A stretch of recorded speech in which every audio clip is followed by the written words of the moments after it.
안녕하세요, 교수님. 777번 논문입니다. 해당 논문은 고성능 디스플레이에서의 기존의 디지털 정산 방식은 대역폭 한계나 하드웨어의 전력 소모에 문제가 있다고 합니다.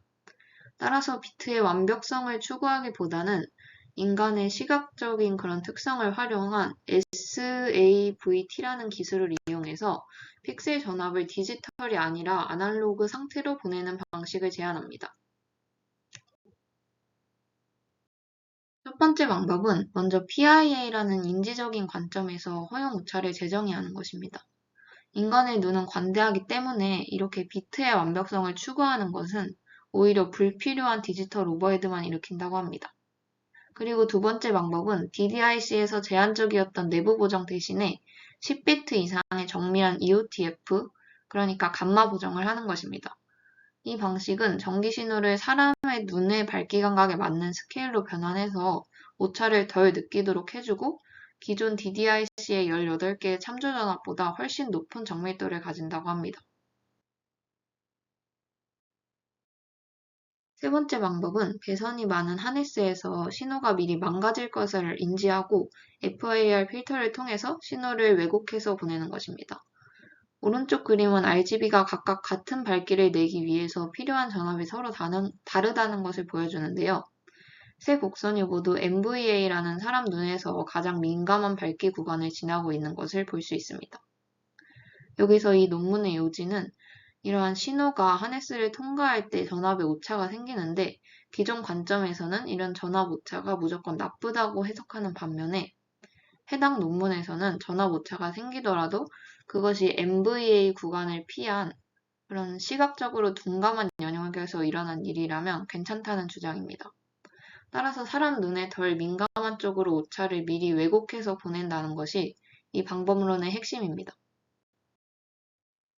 결과적으로 이 방법론을 사용하면 신호 편차가 커도 단일 픽셀 오류에 그치고 즉시 회복이 가능하다고 말하고 있습니다. 그래서 시각적 결함이 별로 없다라고 주장하고 있고 왼쪽의 피겨 1에서는 SAVT를 이용한 아날로그 신호가 원래 의도한 전압값과 비슷하게 오차가 별로 없음을 보여줍니다. 그래프에서 초록색의 표준 편차를 봤을 때 값이 대략 0.05에서 0.8mV로 상대 오차가 굉장히 적은 것을 볼 수 있습니다. 빨간 선이 측정 전압이고 파란 선이 이상적인 전압값인데 둘도 거의 완전히 겹치는 것을 볼 수 있습니다. 또한 RGB 채널별로 1024개의 밝기 단계의 EOF를 적용해서 VT 곡선의 사용 구간을 확대했다고 합니다. 다음 논문은 369번 논문입니다. 이 논문은 고속 디지털 회로에서 PDN 설계가 필수적인데 PDN은 패키지, PCB 등을 모두 포함하는 3D 구조여서 EM 시뮬레이션을 돌리면 시간이 많이 들고 파라미터도 너무 많아서 설계 변수가 너무 많은 게 문제라고 합니다. 따라서 머신러닝 기반의 알고리즘을 사용해서 주요 PDN의 특성을 예측함으로써 시뮬레이션 의존도를 낮추고 설계 효율을 높이는 방안을 제안했습니다. 첫 번째 방법은 파라미터 수입을 분석하는 것입니다. 머신러닝 학습을 위한 기초 데이터를 확보하기 위해서 구리의 폭이나 두께, 유전체 두께 및 유전율, 커피시터와 칩 사이의 거리 등 5가지 주요 변수를 변화시키면서 타겟 임피던스 만족 여부를 확인합니다. 이렇게 해서 추출된 PCB 설계 파라미터가 입력이고 임피던스 예측 등의 단일 출력을 가지는 피드포워드 ANN 구조를 사용했습니다. 따라서 계산이 뒤로 돌아오지 않고 입력에서 은닉층 그리고 출력으로 순방향으로만 흐르는 것을 볼 수 있습니다. 이때 은닉층의 뉴런 수를 조정하며 변수들 간의 조합관계를 만들고 이는 곧 PDN 성능과 관련된 특징을 자동으로 생성하게 됩니다.